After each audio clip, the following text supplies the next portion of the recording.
আছে কলিজা, সেই কলিজার নাম কি বলেন তো? বসিরহাট আল্লামা রুহুল আমিন শাহ রাহমাতুল্লাহ আলাইহি হাদিসের হাফেজ বলে। এবং আমি এসেছি সেই মুজাদ্দেদ জামানের আরেকজন কলিজা ফুরফুরা মুজাদ্দেদ জামান দাদা হুজুর পীর কেবলার হাতে এই বাংলার জমিনে যখন কোনো মাদ্রাসা ছিল না, যে মাদ্রাসা নিজের বাসভবনে আমার মুজাদ্দেদ জামান এস্টাবলিশ করেছিলেন, যে মাদ্রাসা, সেই মাদ্রাসার নাম হচ্ছে ফুরফুরা ফাতিহা টাইটেল মাদ্রাসা। ওই ফুরফুরা ফাতিহা টাইটেল মাদ্রাসার প্রথম সুপারিনটেন্ডেন্ট পদে নিয়োগ দিয়েছিলেন আমার পরদাদা, অর্থাৎ মাঝরাটি পীর সাহেব হুজুরের আব্বাজান আমার পরদাদু আহমদ আলী হামিদ শাহ জালালি রাহমাতুল্লাহ আলাইহি। জোরে বলুন না সুবহানাল্লাহ। অত সহজ নয়। তিনি আছেন কোথায়? কলকাতায় শুয়ে আছেন। আমার দাদা ভাই কোথায় শুয়ে আছেন? নিউ টাউন ইকো পার্কের পাশে শুয়ে আছেন। বুঝতে পেরেছেন বাবাজি? সেই ঘরের সন্তান এসেছি। আপনারা খুশি না বেজার? খুশি তো নাকি? আলহামদুলিল্লাহ। আমাকে আগামী বছর নিয়ে আসতে হবে না, এরকম খুশি থাকলেই হবে, আমার দরকার নেই।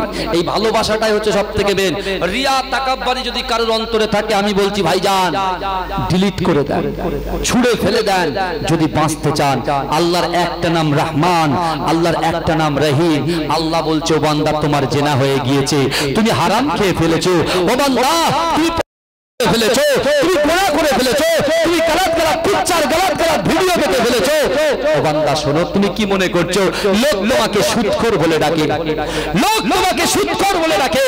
লোক তোমাকে বলে ওই দেখ মদ খোর যাচ্ছে, লোক তোমাকে বলে ওই দেখ লটারি খোর যাচ্ছে, লোক বলছে ওই দেখ বাজে মানুষ যাচ্ছে। আল্লাহ বলছে, বান্দা তুই লোকের কথা শুনে রাগ করে আসিস, তুই একবারও তো 5টা বার আমি আল্লাহ ডাকি, 5টা বারের সময় একবার তো আমার কাছে তাদের নামে কোনো কমপ্লেইন দিস না। আল্লাহ বলছে, বান্দা কোরআনটা খুলে দেখো, আমার বিশ্ব নবীর উপরে আমি আল্লাহ পবিত্র আল কোরআন নাজিল করেছি। ও বান্দা শোনো, দুনিয়ার মানুষরা তোমাকে লাঞ্ছিত করে, অপমানিত করে, কুরুচিকর মন্তব্য করে, অত্যাচার করে, তোমাকে শেষ করার চক্রান্ত করে, কিন্তু বান্দা একবারও কি মনের ভুলে আমি আল্লাহর কাছে এসেছো, মাথাটা ঠুকে বলেছো আল্লাহ এদের থেকে বাঁচান, গুনাহ থেকে বাঁচান? আল্লাহ বলছে, বান্দা কোরআনটা খুলে দেখে নাও। ইয়া আইয়ুহাল্লাযীনা আমানু তুবু ইলাল্লাহি তাওবাতান নাসুহা। ও বান্দা শোনো, তুমি বড় বড় সাগীরা কবিরা যা গুনাহ করেছো, আমি আল্লাহ বলছি, ইয়া আইয়ুহাল্লাযীনা আমানু, হে আমার বিশ্বাসী ঈমানদার বান্দারা, তুবু ইলাল্লাহি তাওবাতান নাসুহা, তোমরা যদি তওবার মতো তওবা করতে পারো, আমি আল্লাহ তোমাদের পিছনের গুনাহগুলোকে ক্ষমা করে দেব। যদি বলবেন না, জাহান্নামে বেশি কারা যাবে জানেন? যারা মানুষের কুরুচিকর মন্তব্য করে, কিছু না বুঝে শুনে হ্যাঁ অপবাদ দিয়ে দেয়, অথচ সে আল্লাহর কাছে প্রিয় বান্দা, যে কোনো একটা কারণে সে আল্লাহ খুব কাছাকাছি পৌঁছে গেছে। কিন্তু আল্লাহ বলছেন, মান কানা লিল্লাহ কানাল্লাহু লাহু, যে ব্যক্তি আমার হয়ে যায় আমি আল্লাহ তার হয়ে যাই। জোরে বলেন। ইব্রাহিম হুজুর আল্লাহর হয়ে গেছেন, আল্লাহ তার হয়ে নবী ইসমাঈল আলাইহিস সালাতু ওয়াস সালামের বংশে হায়াতুন নবী, নূর নবী, ইমামুল আম্বিয়া, খাতামান নবিয়্যিন, হাবিবুল নবীদের নবী রাসূল পাককে পাঠিয়েছিলেন। জোরে বলুন না। জরহুম গোত্রের মানুষরা তখন নবী ইসমাঈল আলাইহিস সালাতু ওয়াস সালামকে দেখতে পেলেন। এই শুনছেন? তারা বলছেন যে আমাদেরকে একটু বসবাস করার সুযোগ দেবেন, অনুমতি দেবেন? নবী ইসমাঈল আলাইহিস সালাতু ওয়াস সালাম বলছেন, অনুমতি দেনেওয়ালার মালিক তো আমি নয়, আমার গার্ডিয়ান আছে, আমার আম্মা জান আছেন ঘরের ভিতরে, আমার আম্মা জানের পর্দার মধ্যে আছে, আমার আম্মা জানকে জিজ্ঞাসা করব, যদি হুকুম দেয় তাহলে বসবাস করবেন। নবী ইসমাঈল আলাইহিস সালাতু ওয়াস সালাম চলে গেলেন মা হাজেরার কাছে। আম্মা জান, মেহমান এসেছে, বহু লোক এসেছে, বসবাস করার জন্য আবেদন করছে। হ্যাঁ, তিনি টা বুঝিয়েই বললেন, যাও ওদের বসবাস করার পারমিশন দিলাম। জোরে বলুন। এই জোরে বলবেন না ভাই? অল্পতে কেউ যদি তাড়াতাড়ি অনেক বড় কিছু পেয়ে যায়, তার কদর করতে জানে না। অল্পতে যারা দেখবেন টুক করে যারা বড় লোক হয়েছে না, তারা এইরকম করে টাকা ওড়ায়। বুঝতে পেরেছেন না? আমরা রাত বেরাত ঘুরি তো, প্রচুর গাড়িও ছিল, প্রচুর ছেলেদেরকেও চিনি, তারাও আমাদেরকে চেনে, ঘুরে বেড়ায়। বুঝতে পারছেন না? ফকির আলাতে ঘুরে বেড়ায়, ওরা মনে করছে এদের কোনো 5 পয়সার দাম নেই। বুঝতে পেরেছেন না? কিন্তু ভাইজান, দাম দেনেওয়ালা, ইজ্জত দেনেওয়ালার মালিককে, বাঁচানেওয়ালার মালিককে, আমরা ভয় করব কাকে? আল্লাহকে। সত্যি সত্যি ভয় করেন তো? না না, আমার মনে হয় ঠিকঠাক হয় না। আরে চেনের ভয় করেন তো? কুকুর বিড়াল ছাগলের ভয় করেন তো? সাপ থাকে। বিশ্ব নবীর ওসিলায় আল্লাহ আমাদের ইজ্জতকে এত আলা করেছেন। আল্লাহ বলছে, হাবিবুল্লাহ শোনেন, আমি আখিরি জামানার নবীর অর্থাৎ মাখলুকাতের সেরা করে ইনসানকে পাঠিয়েছি, আর এই ইনসানকে যত মাখলুক আমি আল্লাহ সৃষ্টি করেছি, এই ইনসানকেই ভয় পায়। জোরে বল। কিন্তু উল্টো হয়ে গেছে, উল্টো হয়ে গেছে। আপনি এগিয়ে যখন যাবেন তখন বুঝতে পারবেন ভালো করে। এখন নবী ইসমাঈল আলাইহিস সালাতু বড় হচ্ছেন, আমালিকা গোত্র জারহুম গোত্রের মধ্যে নবী ইসমাঈল আলাইহিস সালাতু ওয়াসসালামের সঙ্গে একজনের বিবাহ হয়ে গেল। এই শুনছেন? বসবাস করতে লাগলো। এই বসবাস করার পরে এই জারহুম গোত্রের হাতে কাবা শরীফের জমজমের দায়িত্ব যখন চলে গেছে, তখন ওদের ভিতরে অহংকার, অহমিকা, বিদ্বেষ, বুঝলেন, অত্যাচার এবং কাবা শরীফের অবমাননা থেকে শুরু করে এমন কোন নিম্নমানের কাজ নেই যে তাদের দ্বারাই হয় না। তখন কি হয়েছে? পার্শ্ববর্তী এলাকার মানুষ যারা কাবা শরীফকে মান্যতা দেয়, যে কাবা শরীফের মালিককে মানে, সেই কাবা শরীফকে যারা যখন অপবিত্র করার চেষ্টা করছে, তোরা ছোট ছোট কাফেলা হয়ে তাদের দিকে অ্যাটাক করবে, একটা জনসংযোগ তৈরি করছেন। আর জরহুম গোত্রের মানুষেরা চিন্তা করছে যে ওই লোকগুলো আস্তে আস্তে অল্প অল্প করে বেড়ে বেড়ে জনসমুদ্র যখন পরিণত হয়েছে, ওদের সঙ্গে পেরে ওঠা যাবে না। তাই তখন ওরা কি করেছে জানেন? পুরো কাবা শরীফ থেকে যত স্বর্ণ ছিল, যা কিছু ছিল, সব এক জায়গায় করে এই জামজাম কূপের ভিতরে সব নিক্ষেপ করে পুরো জামজাম কূপটাকে নিশ্চিহ্ন করে দিয়ে বেরিয়ে চলে গিয়েছিলেন। এবং এই যে ইসমাইলি বংশ যারা ওখানে ছিল, তারা এদের অত্যাচারে বার হয়ে গিয়েছিলেন। দুটো ভাগ হয়ে ইসমাঈল আলাইহিস সালাতু ওয়াসসালামের বংশে যারা ছিল, তারা সব মক্কার বাইরে চলে গিয়েছিলেন।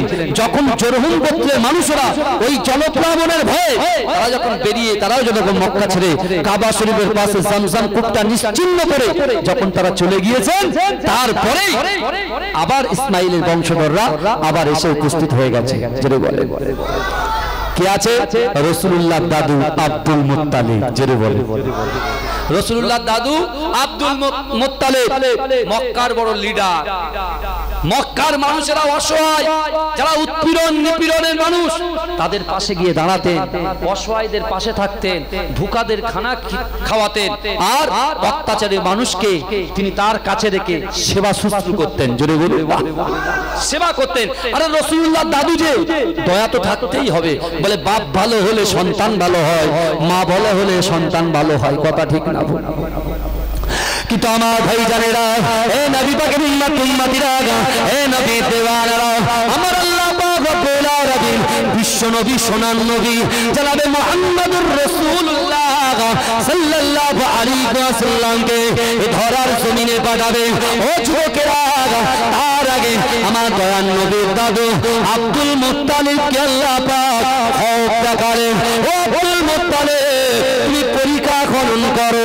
ও যুবকেরা, ও নবী পাকের উম্মতিরা, আব্দুল মুত্তালিব কিছু বুঝতে পারলেন না। ও যুবকেরা, ও নবী পাকের উম্মতিরা, তারপরে দিন বললেন বাররা খনন করো, তিনি বুঝতে পারলেন না। ও যুবকেরা, চতুর্থ দিনে আমার আল্লাহ পাক আবার আব্দুল মুত্তালিবকে জানালেন, ও আব্দুল মুত্তালিব, তুমি জামজাম খনন করো। আব্দুল মুত্তালিব বললেন, জামজামটা কি? আল্লাহ পাক বলে দিলেন, এই জামজামটা হচ্ছে জান্নাতি পানি, যা কখনো ফুরাবে না।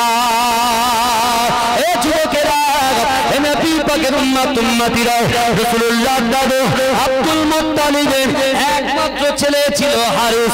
এ যুবকেরা, এ নবী পাকের উম্মতিরা, তিনি এই ঘটনা শোনার সাথে সাথে তিনি এমন করে কোদাল নিয়ে নিজের সন্তান হারিসকে নিয়ে এই জামজামের জায়গায় চলে আসলেন। এ যুবকেরা, কেমন করে আসলেন আল্লাহ পাক সব কিছু জানিয়ে দিয়েছিলেন যে না না না, যে জামজাম কূপটা গোবর এবং খারাপ জায়গাতে পরিণত হয়েছে, নিশ্চিহ্ন হয়ে গেছে, যে জায়গা থেকে ওই পোকা বার হবে, পিঁপড়া বার হবে, যে জায়গায় পাখি বসে ঠোকর মারবে। ও যুবকেরা, রাসূলুল্লাহ দাদু তিনি এমন করে তালাশ করতে করতে একটা জায়গায় দেখতে পেলেন, এই জায়গা থেকে পিঁপড়াগুলো জমিনে উঠে পড়ে। ও যুবকেরা, ওই জায়গায় কোদাল মারতে শুরু করলেন। ও যুবকেরা, নবী পাকের উম্মতিরা বড় বেটা হারিসকে বলছে, বাবা হারিস, আল্লাহর হুকুম আমাদেরকে পালন করতে হবে, জীবন চলে যাবে। মক্কার মানুষরা যদি আমাদেরকে প্রতিঘাত করতে আসে, মক্কার মানুষরা যদি আমাদেরকে লাঞ্ছিত করতে আসে, মক্কার মানুষরা যদি আমাদেরকে বাধা দিতে আসে, কত বাধা মানব না। জীবন থাকতে এই জামজাম কূপটাকে আমি আব্দুল মুত্তালিব খনন করেই যাব। জোরে বলুন না, এই জোরে বলা যাবে না সুবহানাল্লাহ। বলছে যা হয় হবে, তুমি শুধু তোমার বাপ পর্যন্ত কাউকে পৌঁছাতে দেবে। পারবে তো? হ্যাঁ হারিস পারবে? বলে আব্বা যা পারবো। আল্লাহ কোরআনে কি বলছে জানেন? পবিত্র কোরআনে আল্লাহ নাযিল করেছেন সূরাটা, আল্লাহ বলছেন ফালা তাকুল্লাহুমা উফি ওয়ালা তানহারহুমা ওয়া কুল্লাহুমা কওলান কারীমা। জোরে বলবেন না, এটা জোরে হবে না ভাইজান। আল্লাহর কোরআন বলছে ফালা তাকুল্লাহুমা উফি ওয়ালা তানহারহুমা ওয়া কুল্লাহুমা কওলান কারীমা। আল্লাহ বলছো বান্দা, তোমাদের আচার আচরণে, তোমাদের ব্যবহারে তোমাদের পিতা মাতা যেন উফ শব্দ না করে। যদি বলে এবার এই ব্যাখ্যাতে মানেটা আমরা বুঝলাম, এর ব্যাখ্যা করতে গেলে অনেক দূর যেতে হবে। মানেটা শুনে শুনে যে আল্লাহ বলছেন তোমাদের, সাবধান ভালো করে শুনেন, আল্লাহ বলছেন আমার বাবাজিরা, আল্লাহ বলছেন বান্দা তোমাদের আচার আচরণে, তোমাদের ব্যবহারে তোমাদের পিতা মাতা যেন উপশব্দ না করে। তাহলে আমাদের ব্যবহার, আমাদের চলাফেরা, আমাদের ওঠা বসা, এই শুনছেন যা কিছু আপনারা দেখছেন, বাপ মা বেজার হয় না তো, কষ্ট পায় না তো? যদি কষ্ট পায় ভাই, তোমার নামাজ কোনো কাজে আসবে না। কোনো মুফতি সাহেব ফতোয়া দিতে পারবে না যে মা বাপকে কষ্ট দিয়ে ছেলে নামাজ পড়ে জান্নাতে যাবে। রাসূলুল্লাহ সাফাত করবে তারপরে যাবে। জোরে বলুন, জোরে বলবেন না? হ্যাঁ, খুব সাবধান। শরিয়াতটা মামার বাড়ি না যে যখন ইচ্ছা মসজিদে যাব আর যখন ইচ্ছা বার হব, যখন ইচ্ছা মা বাপকে কাছে টানবো আবার দূরে সরিয়ে দেবো, স্ত্রীকে কাছে টানবো, হ্যাঁ আমার নিজের কাজ মিটিয়ে আবার তাকে দূরে সরিয়ে দেবো, হই হই ছই ছই করবো, ও চলবে না। শরিয়াত কখনো এটা পারমিশন দেয় না। ওই জন্য আল্লাহ কোরআন নাজিল করেছে, তুমি যদি তোমার বউয়ের সঙ্গে দুর্ব্যবহার করে থাকো, মায়ের সঙ্গে দুর্ব্যবহার করে থাকো, স্বামীর সঙ্গে দুর্ব্যবহার করে থাকো, শিক্ষকের সঙ্গে দুর্ব্যবহার করে থাকো, ছাত্রের সঙ্গে দুর্ব্যবহার করে থাকো, আমি আল্লাহ একটা সুযোগ দিয়ে বলে দিই, ইন্নাল্লাহা লা ইগাইয়িরু মা বিকওমিন হাত্তা ইগাইয়িরু মা বিআনফুসিহিম। আল্লাহ বলছে, ও বান্দা, যে জাত যে কওম নিজে পরিবর্তন হবার চেষ্টা করে না, আমি আল্লাহ ওই জাতি ওই কওমকে কখনোর জন্য পরিবর্তন ঘটাই না। কি ভাবলে আপনি মনে করেন এইভাবে বাপকে কষ্ট দিয়ে, মাকে কষ্ট দিয়ে, সন্তানদেরকে কষ্ট দিয়ে, ভাইদেরকে কষ্ট দিয়ে, স্ত্রীকে কষ্ট দিয়ে আমি বেঁচে যাব? গোমরাহের পথে চলে যাবে। আবু জেহেলের মতো মৃত্যু হবে, আবু লাহাবের মতো মৃত্যু হবে, এটা মাথায় রাখায়। আমার ভাই ভালো করে বলেন, বিশ্বনবী মুস্তাফা জান রহমত দয়াল নবী আসলেন, রাসূলুল্লাহ তাদের চলে গেলেন কোথায়? জামজাম খনন করতে।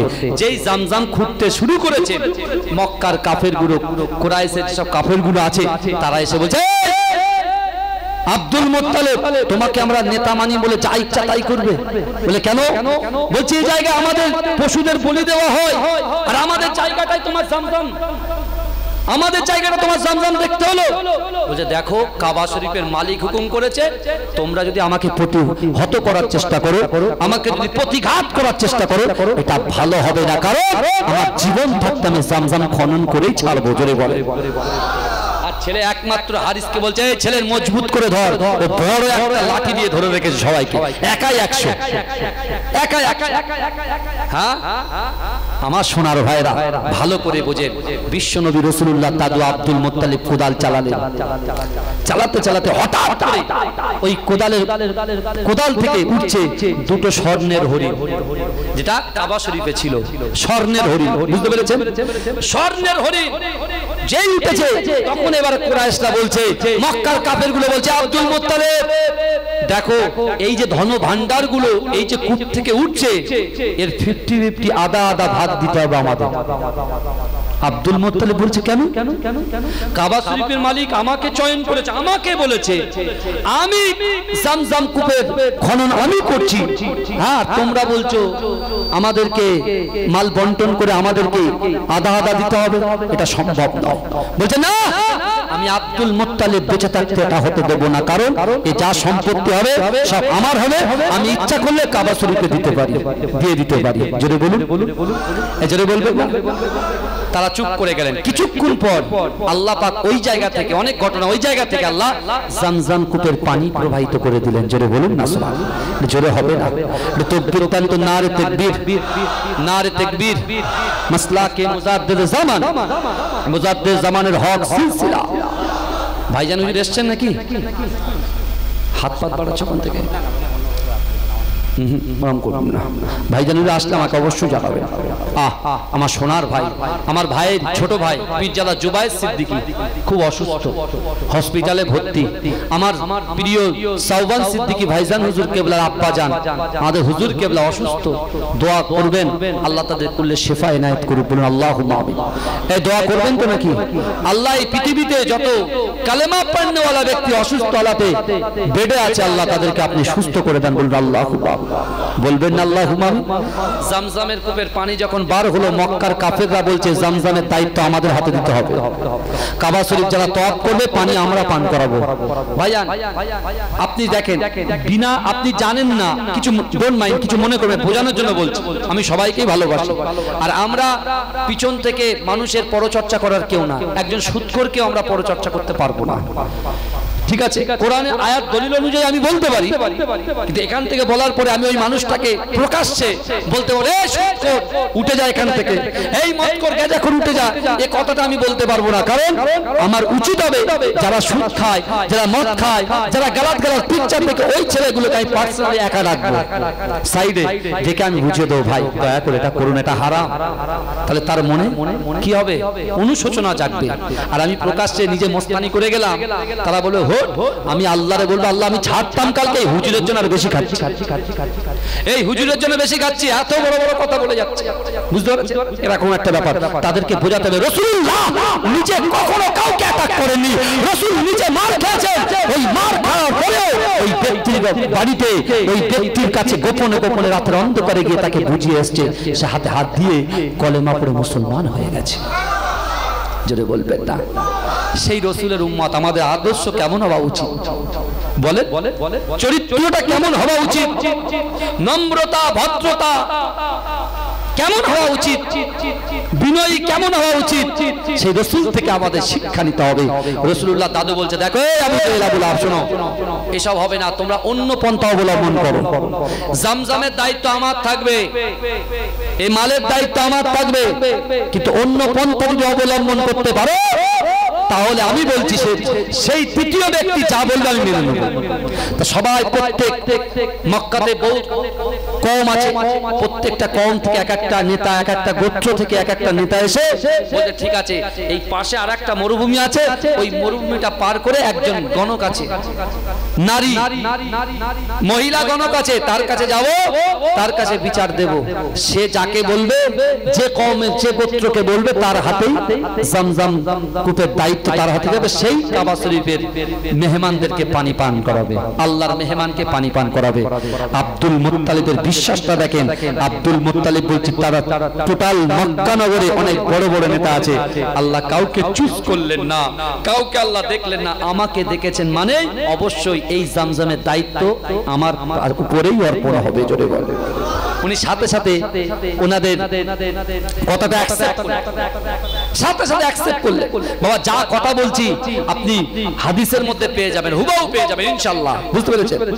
এবার এক একজন সাধু ভাষা বলে, কেউ চলিত ভাষা বলে, কেউ সাহিত্যিক ভাষা বলে, অনেক রকম ভাষা আছে ভাই। আমি সবাই যাতে বুঝতে পারে সেই ভাষায় বলছি, বুঝতে পারলেন না? আর আমাদের মাতৃভাষা হচ্ছে বাংলা ভাষা, তাই তো? কথা বলেন। কিন্তু আমার ভাইরা ভালো করে বোঝার চেষ্টা করেন, এখন ওই কাফেলা ওই গোত্রের মানুষেরা এক একজন সবাই উট পুরো সাজিয়ে নিয়েছে খাদ্যে, পানিতে ভরপুর করে বার হয়ে গেছে। সব ইশারা কে দেখছে? বলেন ইশারা কার? আল্লাহ। ঠিক ওই মরুভূমির মাঝখানে গিয়ে সবার পানি ফুরিয়ে গেছে, শুধু একমাত্র আব্দুল মুত্তালিবের কাছে পানি আছে। এবার সবাই এসে বলছে আপনি তো মক্কার বড় লিডার ভাই, যখন প্রবলেমে পড়বে সমস্যায় পড়বে তখন সবাই এসে মাথা নত করবে, আবার আপনি তাকে উদ্ধার করবেন, ডোন্ট কেয়ার, আপনাকে বুড়ো আঙুল দেখাবে। এরকম আছে হাজার মানুষ আমার চোখের সামনে ঘুরে বেড়াচ্ছে, যখন প্রবলেম হয় মাথা নিচু করবে। আর যখনই প্রবলেমটা আর কি ওই যে আপনার কি বলে স্টপ আছে না, স্টপে আপনার ওই দিয়ে পিন দিয়ে একটুখানি যে ছাড়িয়ে দেয় আবার আগুন দপ করে জ্বলে ওঠে না, তা এক একটা মানুষের কাছ থেকে ওরকম ওই স্টপের মতো ওরকম বন্ধ হয়ে যায়। আবার যখন আমরা একটু পিন দিয়ে সরিয়ে দিই আবার দপ করে যে জ্বলে ওঠে, মনে করে আমার উপরে আর কেউ নেই। বুঝতে পারছেন না? আমার উপরে আর কেউ নেই। ভালো করে বুঝবেন বাবাজি আমার সোনার ভাইরা। বিশ্ব নদীর দাদু তিনি উঠ থেকে নেমে গিয়ে বলছে কি ব্যাপার? বলছে পানি তো সব ফুরিয়ে গেছে, পানির অপর নাম জীবন, আমরা তো ওই পর্যন্ত পৌঁছানোর আগেই তো ইন্তেকাল হয়ে যাবে, মরে যাবো সব। তাহলে এক কাজ করো, তোমরা একটা করে কবর খনন করো, সবাই মরে পড়ে থাকার থেকে এক একজন কবর উঠবে, যে ইন্তেকাল করবে সেই ব্যক্তি তাকে কবরে দাফন করে দেবে, দিয়ে শেষে যদি একজন বিনা কবরে মারা যায় তার কোনো ব্যাপার নেই। তখন আব্দুল মুত্তালিব আবার তিনি চিন্তা করলেন যে ঠিক আছে চলো, শরীরে যতটুকু শক্তি আছে এই শক্তিটা ক্ষয় হওয়ার আগ পর্যন্ত যে এখান থেকে আমরা চেষ্টা করি ওই গণকের কাছে যাওয়া। সব ইশারা চলছে কার বলেন তো? আল্লাহ। আমার রাসূলুল্লাহ আল্লাহ কি মর্যাদা দিয়েছেন যে রাসূলুল্লাহকে মেয়েরা যে আল্লাহর বাড়িতে আল্লাহ দাওয়াত করে নিয়ে গেছেন, জোরে বলে সেই রাসূলুল্লাহ আল্লাহ সব রেডি করে রেখেছে, শুধু শুনে যান আমার ভাই জানেরা। হে নবী পাকের উম্মত উম্মতিরা, হে নবী দেবানারা, বিশ্ব নবী রাসূলুল্লাহ সাল্লাল্লাহু আলাইহি ওয়াসাল্লামের দাদু আব্দুল মুত্তালিব যখন এই কথা বললেন, ওই মক্কার মানুষগুলো, মক্কার লিডারগুলো বললে ঠিক আছে চলেন চলেন আমরা সামনে এগিয়ে যাই। এ যুবকেরা, এ নবী পাকের উম্মত উম্মতিরা, যেই না আব্দুল মুত্তালিবের রূপটা এমন করে পাটা তুলেছে, আমার আল্লাহ পাক আব্দুল মুত্তালিবের উটের পায়ের নিচে থেকে ঝর্ণার পানিটা পার করে দিয়েছে। এ যুবকেরা, এ নবী পাকের উম্মত উম্মতিরা, আব্দুল মুত্তালিব বলছে এই মক্কার মানুষেরা এসে এসে জাহান ভরে পানি নিয়ে নাও, জাহান ভরে পানি পান করে নাও। এ যুবকেরা, এ নবী পাকের উম্মত উম্মতিরা, আব্দুল মুত্তালিব বলতে চলো চলো ওই গণকের বাড়িতে যেতে হবে। ও যুবকেরা, মক্কার নেতাগুলো একে অপরের সঙ্গে কথা বলে। এ যুবকেরা, এ নবী পাকের উম্মত উম্মতিরা, একে অপরের সঙ্গে কথা বলে তারা একটা সিদ্ধান্তে পৌঁছালো যে না না না, মক্কাতে জমজমের পানি আব্দুল মুত্তালিবের দ্বারাই আল্লাহ পাক দেখিয়েছে, আবার এই মরু প্রান্তরে আব্দুল মুত্তালিবের দ্বারা দিয়ে গে আল্লাহ আবার ঝর্ণার পানি বার করে দিয়েছে। না না না, আল্লাহ চাই এই জমজমের দায়িত্ব আমরা সকলে আব্দুল মুত্তালিবের হাতে আমরা তুলে দিই। এ যুবকেরা, এ নবী পাকের উম্মত উম্মতিরা, একটু ভালো করে বোঝার চেষ্টা করেন বাবা, আমি কোন বাইরের কথা বলছি না, কোরআন হাদিসের কথা বলে যায়। এ যুবকেরা, আব্দুল মুত্তালিবের একমাত্র ছেলে ছিল হারিস। ওই আব্দুল মুত্তালিব মক্কা এসে কাবা শরীফে জমজমের দায়িত্ব পালন করলেন। কিন্তু এই যুবকেরা তিনি আস্তে আস্তে গভীর রজনীতে আল্লাহর ঘর কাবা বাইতুল্লাহ শরীফে ঘেরাও করে আল্লাহর কাছে রোনাজারি করে, ওগো কাবা শরীফের মালিক আল্লাহ পাক, না না না, আমার একটা মাত্র সন্তান, যে সন্তানের নাম আরে, আমি যখন জমজমের কূপটা খনন করতে গিয়েছিলাম আপনার কথা মান্যতা দেওয়ার জন্য, আপনার ওয়াদা পূরণ করার জন্য গেছিলাম, মক্কার মানুষেরা আমাকে তেড়ে মারতে এসেছিল, আমাকে অত্যাচার করতে এসেছিল। না না না, আমার যদি আরো কিছু সন্তান থাকতো তাদের ক্ষমতা হতো না আমি আব্দুল মুত্তালিবের দিকে আঙুল তুলতে, কিন্তু রব্বুল আলামিন আল্লাহ আপনি তো সব পারেন, আমিরকে ধনী বানিয়ে দিতে পারেন, ধনীকে আপনি গরিব বানিয়ে দিতে পারেন, গরিবকে আমির বানিয়ে দিতে পারেন, মরাকে জিন্দা বানিয়ে দিতে পারেন, জিন্দাকে মৃত বানিয়ে দিতে পারেন।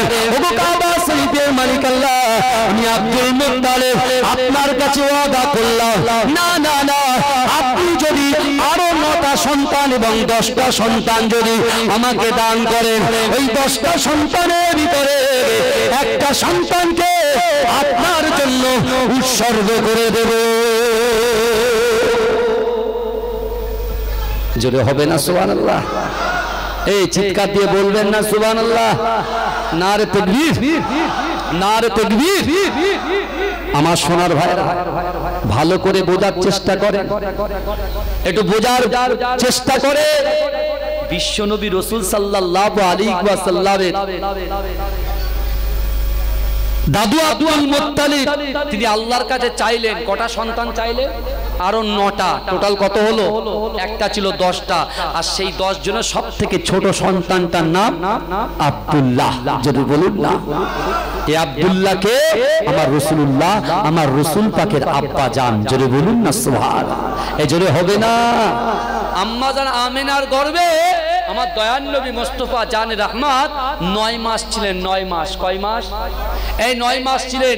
আর প্রত্যেক মাসে মাসে একটা করে পয়গম্বরকে আম্মা জান আমিনাতুস সাদিয়ার মনটা খারাপ, স্বামী নাই, মন খারাপ, অন্ধকার ঘর, ঘরের দরজা বন্ধ, জানালা বন্ধ।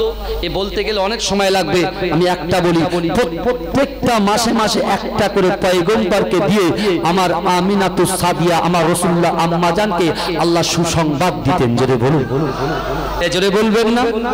প্রত্যেকটা মাসে সুসংবাদ দিতেন। লাস্ট 9 মাস রাসূল 12ই রবিউল আউয়াল শরীফে এই দুনিয়া ধরার জমিনে আসবেন। ভালো করে শুনবেন। আর রাসূলুল্লাহ দাদু আনন্দ চিত্তে কাবা শরীফের পাশে পৌঁছে গেছে। আর এদিকে আম্মা জান আমিনাতুস সাদিয়া দৈনন্দিন, প্রথম দিন যে নবী এসেছিল দেখে একটু ভয় পেয়েছিল, অন্ধকার ঘর হঠাৎ আলো হয়ে গেছে, কে কে কে কে? আপনি চিন্তা করবেন না, আমি অমুক এসেছি, কারণ আপনার গর্ভে যে সন্তানটা আছে ও আখিরি জামানার নবীর উম্মত হবে, তার সাফাতে সবাই জান্নাতে যাবে। জোরে বলুন। লাস্ট যে নবী এসেছে সেই নবী এসে কি বলছে জানেন? কি সুন্দর ডায়লগ দিচ্ছে দেখেন। এ আমিনা, আপনি খুশি হয়ে যান, আপনার গর্ভে যে সন্তান আছে এই সন্তানের সুসংবাদ দিতে যে সকল পয়গম্বররা এই 8 মাস এসেছে তাদের থেকে পাওয়ার বেশি আল্লাহ আমাকে দিয়েছে। জোরে বলুন। আম্মা জান আমিনা বলছে কি পাওয়ার? বলছে শোনেন, এরা সবাই আল্লাহর কাছে দরখাস্ত করেছে যে আমাকে নবী বানাবেন না, আখিরি নবীর উম্মত বানাবেন, কিন্তু আমি যে এসেছি আমি হলাম নবী ঈসা আলাইহিস সালাতু ওয়াস সালাম, যে ছেলেকে আল্লাহ ইমামুল আম্বিয়া করবে, এবং আপনার পেটে যে সন্তান আছে ওই সন্তানের উম্মত হয়ে এই পৃথিবীর জমিনে আমি আবার আসবো। জোরে বলুন, জোরে বলবেন না? কিন্তু আমার ভাই জানেরা, হে নবী পাকের উম্মত উম্মতিরা, হে নবীর দিওয়ানারা, একটু ভালো করে বোঝার চেষ্টা করে। রাসূলুল্লাহ দাদু আব্দুল মুত্তালিব কাবা শরীফটা তোয়াফ করে, লব্বাইক আল্লাহুম্মা লব্বাইক, লব্বাইক আল্লাহুম্মা লব্বাইক, লব্বাইক লা শারীকা লাক লব্বাইক, ইন্নাল হামদা ওয়ান নি'মাতা লাক ওয়াল মুলক লা শারীকা লাক, লব্বাইক আল্লাহুম্মা লব্বাইক, লব্বাইক লা শারীকা লাক লব্বাইক, ইন্নাল হামদা ওয়ান নি'মাতা লাক ওয়াল মুলক লা শারীকা লাক। এ যুবকেরা, হে নবী পাকের উম্মত উম্মতিরা, কাবা শরীফটা যখন তোয়াফ করে আব্দুল মুত্তালিব দেখতে পায় কাবা শরীফটা থরথর করে কাঁপতে লেগেছে। এ যুবকেরা, হে নবী পাকের উম্মত উম্মতিরা, ওমা আরসালনাকা ইল্লা রাহমাতাল লিল আলামিন, এই দুনিয়ার জমিনে এসেছে। এ যুবকেরা, কাবা শরীফটা কম্পন শুরু হয়েছে। আব্দুল মুত্তালিব ভয় পেয়ে গিয়ে মাকামে ইব্রাহিমের পিছনে চলে গেছে।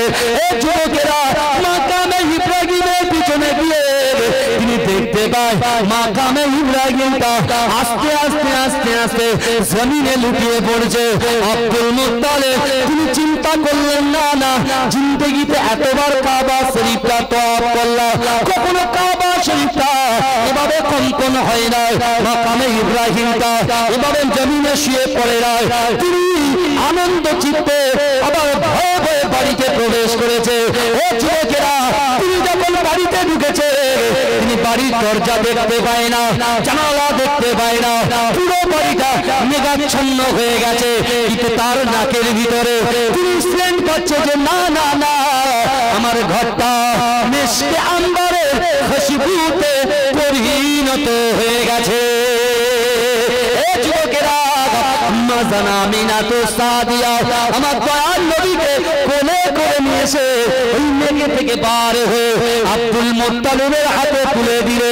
ও যুবকেরা, আব্দুল মুত্তালিব লক্ষ্য করলে যে না না, তার বাড়িতে অনেক বড় বড় গাছ ছিল। ও যুবকেরা, ওই গাছ তার মাথাটা তার সাইডটা আমার রাসূলুল্লাহকে ছায়া করতে লেগেছে। জোরে বলুন না, জোরে বলা যাবে না। আমার সোনার ভাইরা, বিশ্ব নবী মুস্তাফা জান রহমত দয়ার নবী দয়ার জমিনে চলে আসলে, আর যারা দেখছে যে না চন্দ্রের চাঁদকে দেখেছি, সূর্যকে দেখেছি, কিন্তু জমিনে যে চাঁদ আল্লাহ ফুটিয়েছে তার থেকে কোটি কোটি কোটি কোটি সুন্দর। জোরে বলুন না, জোরে হবে না, জোরে হবে না।